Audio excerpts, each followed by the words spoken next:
We talked about this in last week's show, how the federal officials, employees that have been furloughed by Trump shutting down the government because he wants a wall, which, of course, as we said before, was made obsolete by gunpowder several hundred years ago, to support the border, which is now, of course, just a slated fence, which is a great article of a Mexican politician actually climbing up. He's like, this is not going to stop anyone, it's just going to cost money. Regardless, he's decided that the government needs to continue to be shut down. So we're going to make this story about the people who are affected by this. And right now we have, as we spoke before, furloughed. So hundreds of thousands of people that work for the federal government are required to continue working. They just don't get paid. Mm-hmm. And we discussed last time about what that does when you have to have back pay. And, of course, the government saying, well, why don't you just paint for the landlord in exchange for rent money?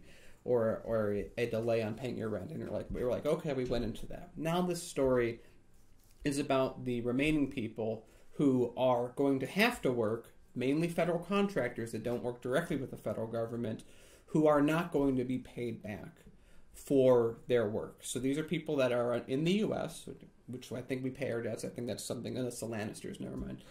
So these are people that are going to be working. They are working right now. They're not going to be paid for the duration of the government shutdown, and they're not going to be paid back for working for the government shutdown. And why is that? And so there's a number of reasons. One specific example from someone who worked as an administrative assistant from the Department of Transportation in Kansas City said she doesn't expect any compensation for the time she's been out of work during the shutdown, and she can't even get paid for the 2 weeks before it started because there's no one to process her timesheet. So the government employee that's there to process the time that she worked is not there to process the time she worked because that employee is also furloughed. Yes. So this is the situation we're at. Because Trump wants this border wall, and even then we said before how this is where Democrats can come ahead by passing bills that open the government, which Nancy Pelosi did do, and then they get McConnell saying, well, I'm not even going to bring this to a vote. This puts the Republicans on the defensive because these people are already having to get second jobs to pay for their original jobs, which is quite something. They've had to extend, they have to ask for extensions to loans, which we talked about before with PayGo. Mm-hmm. And so they have to ask extensions for rent. And, of course, this is going to hurt their credit score. This is going to hurt their ability. If they've had any savings they've built up, this is the end of those savings. We know that many Americans have less than $400 in savings on them. So all these people aren't going to get paid back. And again, most of these people are ones that a private company takes a contract with the federal government, and now the federal government isn't paying them. But they still have to do the work because it's a federal contract.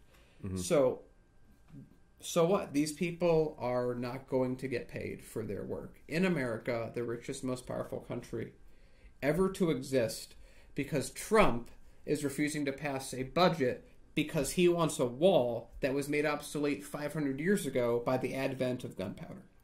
I do find the whole shutdown a bit curious. So this is just me sort of thinking out loud.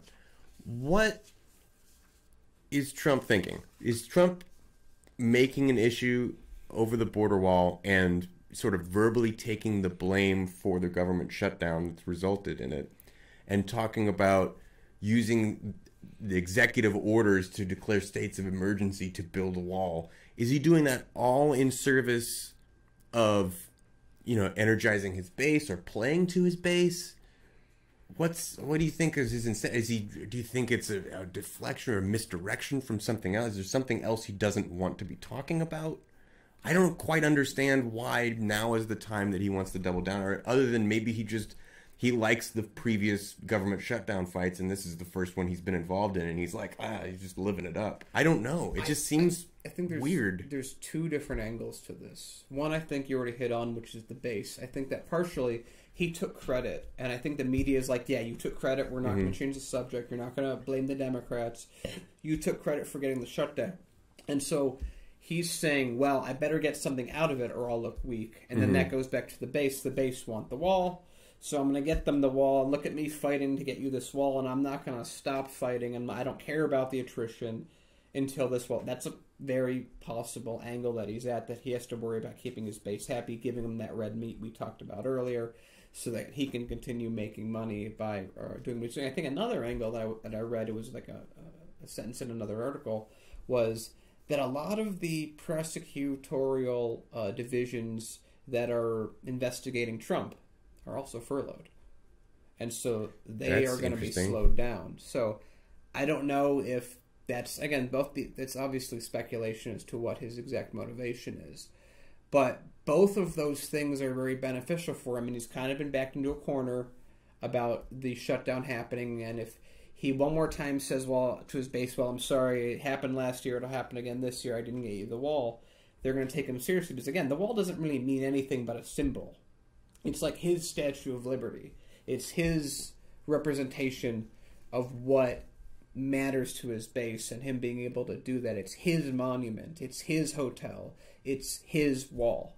And it's his base that he promised that. And they're the people that if he loses support with, everything falls apart. But it's also, like I said, slowing down the investigations that are coming at him, which give him more time. So I guess the most pertinent question that I don't know the answer to, if you're going to say that he's shutting down, or that he's going about the border wall in order to slow down investigations, what specific government employees involved with those investigations would be furloughed, right? It can't be like, I mean, Mueller's not furloughed as a result of this, right? Right? So who? I guess the lower level people that do. Maybe. I don't really know. That'd be interesting to look at. Yeah.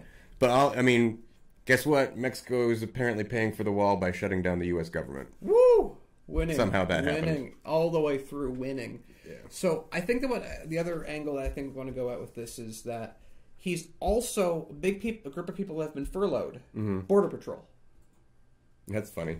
Yeah, it's like the people that are going to guard the border aren't getting paid so that they can guard the border until we build a wall to better guard the border. Oh, sweet irony. So I think that those officers who are in Border Patrol who are very, very, very much in favor of him, I generally just get the feeling, historically speaking, I'm not sure it's true in every case or maybe even not this case, but Republicans tend to care about issues like this once they start affecting themselves. And I think that's true for Democrats as well. I don't mean to single out Republicans. I think maybe a better way to say is humans feel that way in general. And in this case, you have a lot of Republicans in Border Patrol who are all gung-ho for this wall, having to suffer not having this wall.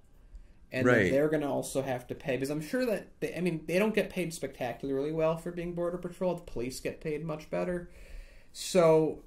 And he said, and it's very fun because Trump has said very, very in his Trumpian way, well, they are so happy that they're being furloughed for this wall. And I'm not sure that's going to be the case the longer the wall isn't built, the longer the shutdown happens. Because perhaps if he closes the government down for a month, just to throw out some numbers, and then the Democrats cave to him, and let's say this is his point of view, and this is like, if I do that, then he can go to Border Patrol and said, your sacrifice got us this wall that is now going to be built. But if the Democrats don't back down, and he doesn't back down, well, maybe they'll get a little upset at him. And perhaps these people that we're talking about that got furloughed we talked about a week before, and these new people that are furloughed without pay, may also be a bit upset with him since, again, he has taken credit, and the media has reported it as such for the wall. Well, I think it's great that we're able to, or that rhetorically, it has been accepted that it is his responsibility, because it could easily have been taken as, well, it's the Democrats that are being the obstructionist ones here. But he laid it on himself before the shutdown even happened, and people seized on that and were like, yep, he said he'd take responsibility, let's go ahead and give him the responsibility that he said he was going to take. I wonder if he sort of misspoke, if his advisors were like, no, after the fact. I'm sure they were. Probably, but like maybe he's just like totally fine with it, because he just lives on that controversy. He's okay. He's super okay being the villain, it seems to me. I don't know. What happens ultimately? How long can the government stay shut down or partially shut down in this way? Can it go on? Illinois was basically shut down for 2 years, so why not 2 more years? That's nutty. Yeah.